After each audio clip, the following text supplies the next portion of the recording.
The resident services coordinator. This person is very crucial in your organization, okay? This person is needed to run affordable housing community, affordable housing property management. You need resident services. Why you need them? Because you need help. You don't have the training. You don't have the training to deal with this many cases. You don't have you might have the skill set, okay? But if you're just a property manager, you will more have an idea of how to deal with these situations and how to handle them logically, but you won't know the details, okay? The resident services coordinator.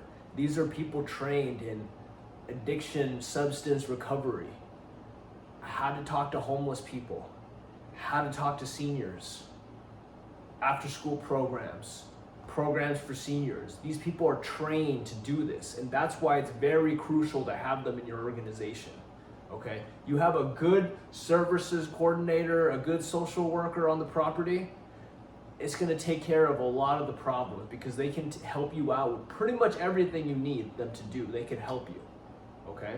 You have a bad services coordinator, you're fucked. You're fucked, okay? You're fucked. You're not gonna be able to make it. The resident services coordinator, okay? The reason that this person will have a lot of power is because it's this person's job to become friends with the residents, okay? Remember, it is not your job to be friends with the residents, okay? You're running a business. Let's get one thing straight right now. This is not a damn popularity contest. This is a business, okay? It's not your job to be friends with everybody, and you shouldn't be, and I talk about that in my book. There's a way to maintain a respectful, professional working relationship and not be friends with your residents. You can't, you just can't. It's not gonna work, you know? The resident services coordinator is paid. It's her job or his job to become friends with them. They're gonna have a closer relationship with the residents, okay? That's, you know, because they're friends. They talk about personal things. He or her may help them out with their personal things. And it's great. We need that service. We need that service to help the residents. And in a way it's good because there's that confidentiality that the resident is able to speak freely and to talk about things that are concerning them without management being involved, you know, without management having anything to do with what's bothering them. That's why the resident services coordinator is very important, okay? However, they are still part of your organization and they need to make that, you need to make that very clear and they need to understand that. And that is the difference between the good resident services coordinator and the bad one, is that the good one is going to help you. The bad one is going to give you a hard time. Remember that term? Give you a hard time. Start to learn that term. Give you a hard time. That's what people do.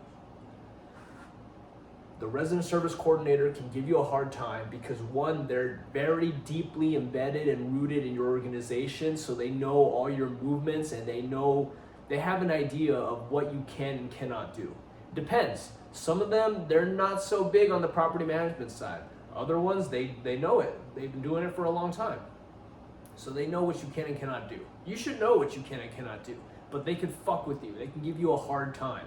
How can they give you a hard time? Example, you make a recertification appointment, okay? This is your appointment. You have the residents come in for this appointment. If the resident can't make it, the resident will, instead of reaching out to you to reschedule, the resident will reach out to the services coordinator and they will work something out so that the resident doesn't have to show up because X, Y, and Z. Oh, because you forgot to put the date on the notice. Oh, because you forgot to put the unit number. Oh, this person, they already did their paperwork. Even if they haven't done their paperwork already. Oh, they already did their paperwork. And then what's the resident gonna do? They're not gonna listen to you. They think the services coordinator has their back. So why would they listen to you? Okay? And the reason that the resident services coordinator is kind of silly for doing this is because the minute that they don't agree with the resident will throw them under the bus. Okay? The resident will always throw you under the bus to save themselves, to save their housing. The resident will never put themselves on the line for you, for the services coordinator, for your boss, for anybody in your organization, okay? They will always look out for themselves. Keep that in mind. That's why you can't be friends with them, okay? And that's why it's not good for the resident services coordinator to take their side over yours, because they're not really on their side. The resident is on his own side, okay? And the resident services coordinator is supposed to be on your side. It's supposed to be you guys, the whole property management staff, against the residents. That's how it is, okay? It's not rocket science, and that's just how the way this business and this field, this industry has been run for over 100 years, okay? You're not gonna change a business practice that goes back 100 years, okay? Who's gonna change that? You're not gonna be able to change it, so you might as well learn how it works and use it to your advantage, okay? So the resident services coordinator, they can screw you up a little bit. Don't let them be part of the recertification appointments, okay? In case you don't know, recertification appointments are when you do the income verification appointments. Don't let them be part of that. Sometimes they might want to be, and you gotta understand that their intentions might be good, that they want to help out the resident, fill out their paperwork, but it's like everything else. It's best that the office stuff and the property management stuff be handled only by you. And the daycare and the food truck and the bingo class and all the other resident services be handled by the resident services coordinator, okay? That's the best way to do it. Anytime that the resident has a property management question, if they come to the resident services coordinator, unless the resident services coordinator knows how to answer it, she should just be redirecting it back to you. It's better this way, because then she didn't tell you something, you tell something else, and then we're all confused. Or the resident said, oh, this was what was said. I've had really good resident services coordinators too. Don't get me wrong, okay? I got a great one right now. And I've had good ones in the past. They do programs for the residents, they help you out. I think what it is too is that when you're a property manager, you see things from the property manager lens. You put on your property manager glasses and everything you see is from a property manager perspective. How can that affect me? Is this a liability? Is that gonna come back to bite me in the ass? Did that person pay the rent? And when you're a resident services coordinator, you learn to see more from your heart. And you learn to see the resident more, and you think, okay, you know, why is this person doing this? There must have been a reason they parked there. Is this person going through something? Maybe they're having a bad day. And both sides are very important. Both sides are very important in property management because there's that human element that you can't forget, that you're managing people, okay? You are processing and managing people.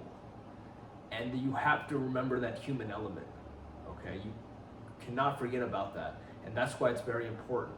The problem is that when the two departments start butting heads, then nothing can get done. And the resident, they're just having a good time watching the two departments fight, okay? And the resident's not gonna take sides with anybody. They're just gonna take their own side. So having a resident services coordinator is very important for your organization, but it's very important that they realize that all your decisions that you make are based off property management decisions. They're not based off emotional decisions. And every decision that the resident service coordinator makes is more of an emotional thing, and that's okay. But we have to remember that we work for the property management company, whether you're the services coordinator, whether you're the property manager, and it's us versus the residents. So in my experience personally, of all the good resident services coordinators that I've had, they've been great.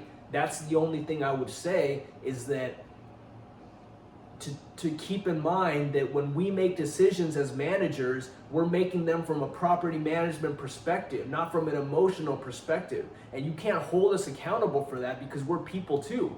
And we're just trying our best and we're doing it how we're trained, okay? And if you could see that human element in us, then you'd be able to work with us a lot better because you won't think that we're just some freaking authoritarian taking advantage of people who have nowhere else to go, and that's why they're here. And that's not the case.